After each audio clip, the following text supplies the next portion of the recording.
Maritime Made is sponsored by Invest Nova Scotia because great things are happening. Invest Nova Scotia connects your business with the right resources and opportunities. InvestNovaScotia.ca. Brett Clara Enterprises has been making lobster traps in Digby, Nova Scotia for the past 40 years. Well, as far as I can go back, when I first started with the business, the area was swamped with a lot of wooden traps. What most people from away think lobster traps look like, they're wooden. But over the years, wire was introduced into this area of the province, Southwest Nova. The fishermen are very demanding, and they want us to do custom traps to their liking. So the philosophy they have gives us a philosophy of the new upcoming ways that they're fishing and the way they catch lobsters. So it all starts with the fishermen themselves, what they want. As far as the business goes, you know, we've been doing good business for years, and we're still doing good business. Each trap is created to specifications from the fisher who orders them, so each order is discussed by the team before they begin. Once ready, a forklift is used to pick up a pallet of 4 rolls of black Cava Torta Ciplax wire. This material from Italy is used in manufacturing all of their traps. It comes in various widths and colors, which help them differentiate customer orders. It also helps fishers keep track of their traps. The rolls are taken into the shear room, and one is pushed over near their large shearing machine.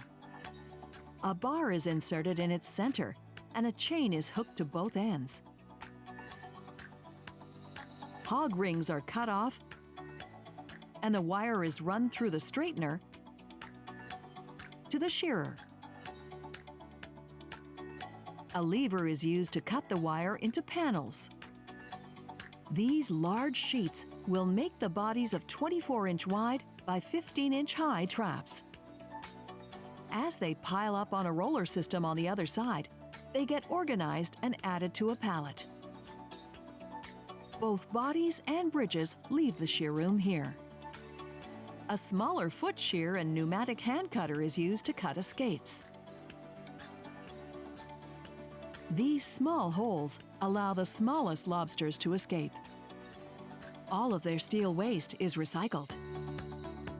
A pneumatic air bender is used to bend smaller pieces that will be added to the body of the trap. Every bend is 90 degrees and measured by eye. A larger pneumatic air bender table is used to bend the bigger panels. Holes are cut out next. Bridges of different sizes and colors are attached using clips. These hold the midsection together and add support to the structure. The body is added to a conveyor. We know global warming is a fact. They've been studying it for years, and we see it. We see it in the waters. We've been seeing it for years, not just the last 5 years, 10 years, 20 years.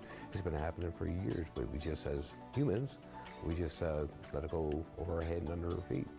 But it's here, and to be able to be sustainable for the future, we need to, start making changes. It's the investments that we do, like going outside Nova Scotia, going to different provinces, it's exciting because it gives us the opportunity to travel to those areas and see how the fishermen in those areas are actually utilizing the material that you sent and you made them. And being able to talk to them, right? And sustaining that business with them. So export outside this province is great. Upstairs, 50 to 500 pound bales of shrimp twine polyethylene netting are dragged over a table. This netting is cut to create the heads or opening to the lobster trap. One head is cut out of every 23 holes. Then a 2-inch diamond hole is cut out of each head. String is added along the outside. The edge of the net is placed on a metal pole that green polyethylene runs through. When the net is stretched out the length of a table, this is pulled through and then cut for the next one. These are parlor heads. For ring heads, holes are cut out and metal rings are hooked in place. Downstairs, the trap body is placed on a work table where 2 parlor nets are added across the midsection and to the top of the bridge. This creates 2 parlors, a middle and a back. A knot is tied, ensuring the ring heads won't slip. Hog rings attach them. Excess rope is clipped and tucked away. The bodies and panels are sent to the next workstation. Either a bait plate or spike is installed using hog rings and cord. Fishers can open the door and replace the bait as needed. An escape panel is added to a body by clipping on hog ties. The end panels are attached with an air gun. The corner pieces are attached from the inside. Cords are added to the build and are attached to the door hook with a large metal clip. Another conveyor takes stacks of bodies to the wood room. 60% of the lobster traps made here have wood runners installed on the bottom. The lobster trap is set on 3 frames. Plastic pieces are added inside so a drill gun can attach screws.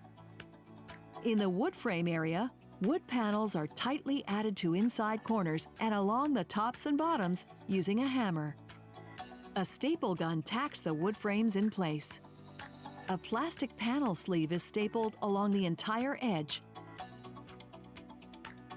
2 small rubber pieces are placed on top to provide space for the door. Then the corners are hammered down. This trap is flipped over, as the fisher's order requires a piece of rubber along the bottom edge. This will act as a buffer on the hauling end of the trap. Now the trap is guided, and all the heads are strung in place using string and cord to prevent movement.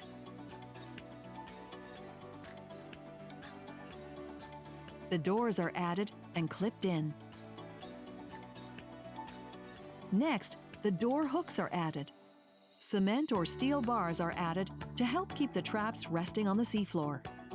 For this trap order, stainless steel bars are added to each end. Carriage bolts are placed and tightened with an air gun. Some customers pick up their traps themselves, but if not, Brett Clara Enterprises is ready to deliver. Today, 4 different styles of traps are picked up by a forklift and organized onto a wholesaler's flatbed truck. At this point, each trap would weigh at least 65 pounds.